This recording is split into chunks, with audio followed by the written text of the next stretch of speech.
नमस्कार। आज हम एक बहुत ही महत्वपूर्ण भारतीय पहल पर बात करने वाले हैं। नाम है मिशन सुदर्शन चक्र 2035। ये सिर्फ एक रक्षा परियोजना नहीं है, बल्कि भारत की राष्ट्रीय सुरक्षा रणनीति में एक बड़े बदलाव का संकेत देती है। हमारे पास इससे जुड़ा एक दस्तावेज है जिसमें इसकी रूपरेखा और लक्ष्य बताए गए हैं। तो आज हमारी कोशिश रहेगी कि इस दस्तावेज के आधार पर समझें कि ये मिशन असल में है क्या हासिल करना चाहता है और भारत के लिए इसके मायने क्या हैं। और हाँ, इसका नाम सुदर्शन चक्र, भगवान कृष्ण के अमोघ अस्त्र से प्रेरित। ये नाम ही इसकी महत्वाकांक्षा दिखाता है ना? बिल्कुल। नाम तो बहुत सोच समझ कर रखा गया लगता है। ये सिर्फ एक पहचान नहीं बल्कि शायद एक इरादे का प्रतीक है, एक अभेद्य सुरक्षा चक्र बनाने का इरादा। और दस्तावेज की भाषा भी काफी गंभीर है, इसी तरफ इशारा करती है। तो चलिए शुरू करते हैं इसकी घोषणा से।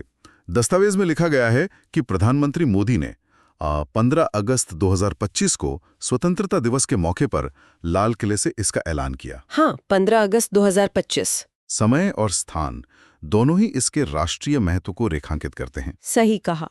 और घोषणा के साथ ही जो मूल लक्ष्य बताया गया वो वाकई काफी महत्वाकांक्षी है।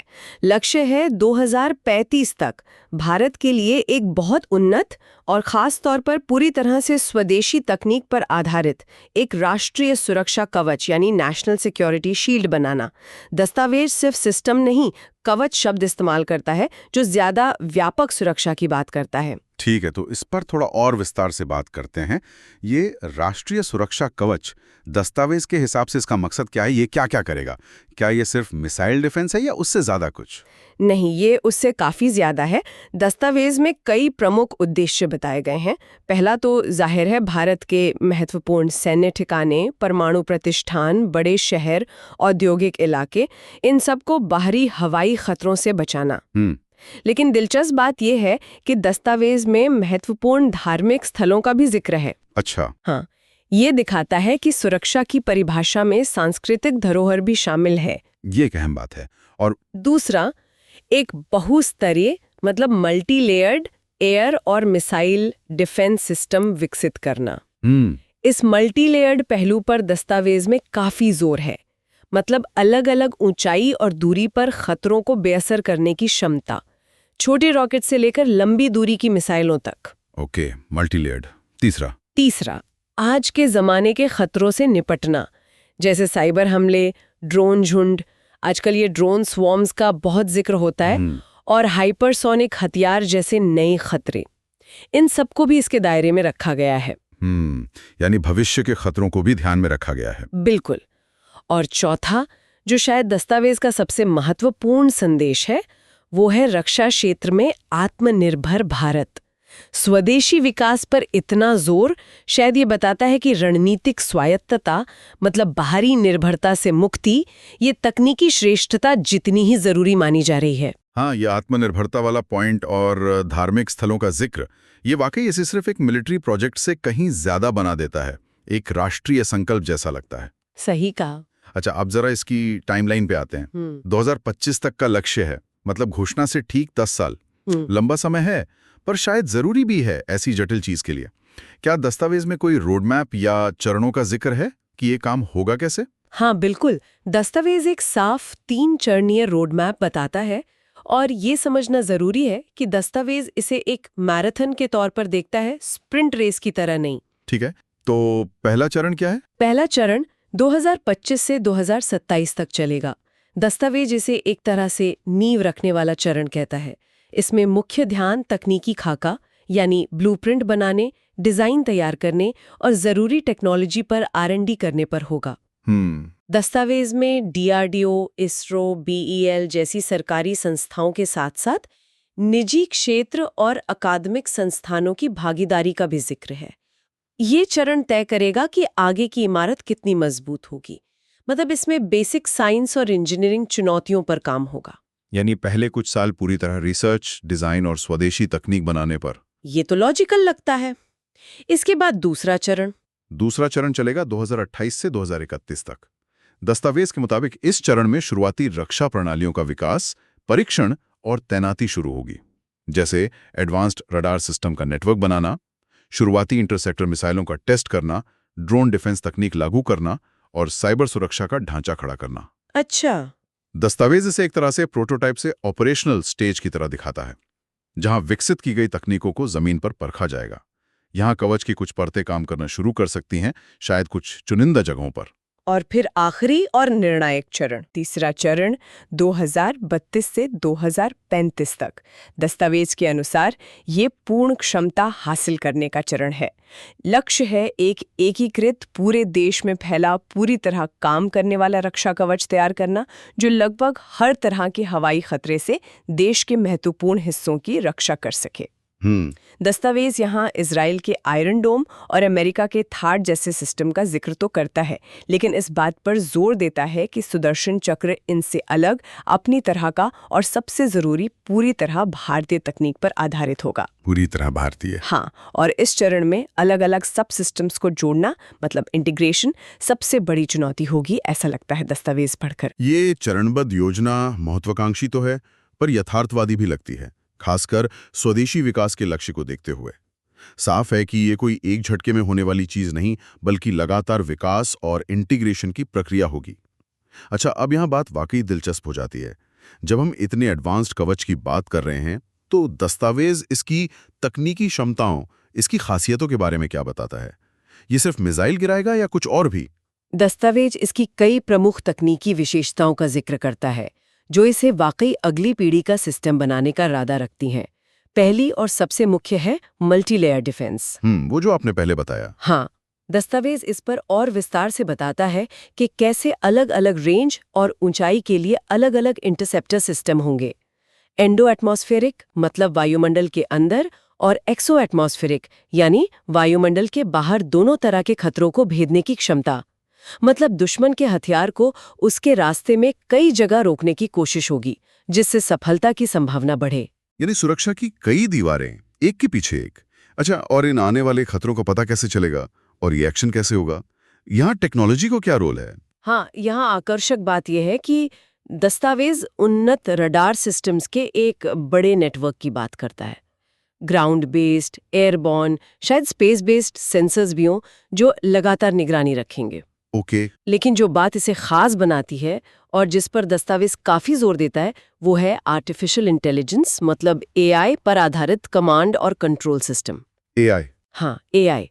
ये एआई सिस्टम न सिर्फ रडार और दूसरे सेंसर से आने वाले भारी डेटा का विश्लेषण करके असली खतरों को पहचानेगा, बल्कि उनके रास्ते का अंदाजा लगाएगा, प्राथमिकता तय करेगा और खुद ही सबसे सही इंटरसेप्टर को लॉन्च करने का फैसला लेगा। दस्तावेज ये संकेत देता है कि एआई का इस्तेमाल रिएक्शन टाइम को मिलीसेकंड तक कम करने और मानवीय भूल की गुंजाइश को खत्म करने के लिए बहुत जरूरी होगा। ये सिर्फ ऑटोमेशन नहीं, इंटेलिजेंट ऑटोमेशन होगा। एआई का ये इंटीग्रेशन तो गेम चेंजर हो सकता है। हाँ, स्पीड और एक्यूरेसी के मामले में तो बिल्कुल। दस्तावेज में और किन क्षमताओं का जिक्र है? साइबर सुरक्षा। इसको दस्तावेज ने एक अलग और महत्वपूर्ण स्तंभ बताया है। ये समझा जा रहा है कि भविष्य की लड़ाइयों में दुश्मन शायद पहले साइबर हमले से ही ऐसे डिफेंस सिस्टम को बेकार करने की कोशिश करे। हाँ, ये तो आजकल बड़ा खतरा है। बिल्कुल। इसलिए ये कवच न केवल बाहरी हमलों से बचाएगा, बल्कि अपने खुद के कमांड, कंट्रोल, कम्युनिकेशन और इंटेलिजेंस, मतलब C4I नेटवर्क को भी अत्याधुनिक साइबर सुरक्षा उपायों से लैस करेगा। इसके अलावा दस्तावेज काउंटर स्ट्राइक क्षमता का भी जिक्र करता है। काउंटर स्ट्राइक मतलब जवाबी हमला? हाँ, ये महत्वपूर्ण है क्योंकि ये दिखाता है कि सिस्टम पूरी तरह से सिर्फ रक्षात्मक नहीं होगा।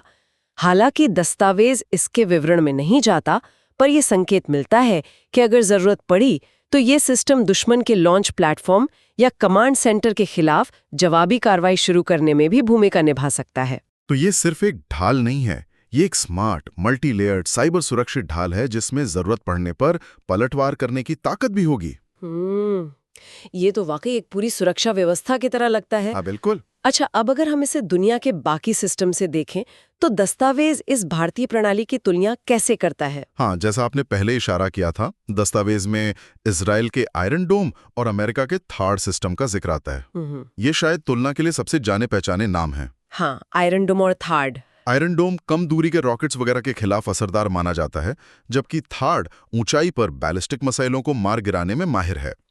दस्तावेज ये संकेत देता है कि मिशन सुदर्शन चक्र का लक्ष्य इन दोनों तरह की क्षमताओं को, और शायद इनसे भी ज्यादा, एक ही स्वदेशी सिस्टम में लाना है।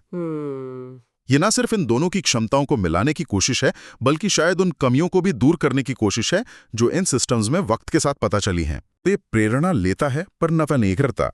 दस्तावेज के हिसाब से इसमें और उन विदेशी सिस्टम्स में सबसे बड़ा, सबसे बुनियादी फर्क क्या है? अगर हम इसे बड़े परिप्रेक्ष्य से जोड़कर देखें तो दस्तावेज जिस एक बात पर बार बार और सबसे ज्यादा जोर देता है वो है इसका पूरी तरह से स्वदेशी होना। स्वदेशी? हाँ, यह सिर्फ एक तकनीकी बात नहीं है। दस्तावेज इसे मिशन की आत्मा की तरह पेश करता है। जहां आयरन डोम में अमेरिकी मदद और तकनीक का बड़ा हाथ है और थार्ड तो अमेरिकी सिस्टम है ही, वहीं सुदर्शन चक्र के लिए दस्तावेज का लक्ष्य है कि इसकी सोच, डिजाइन, विकास, उत्पादन सब कुछ भारतीय हो।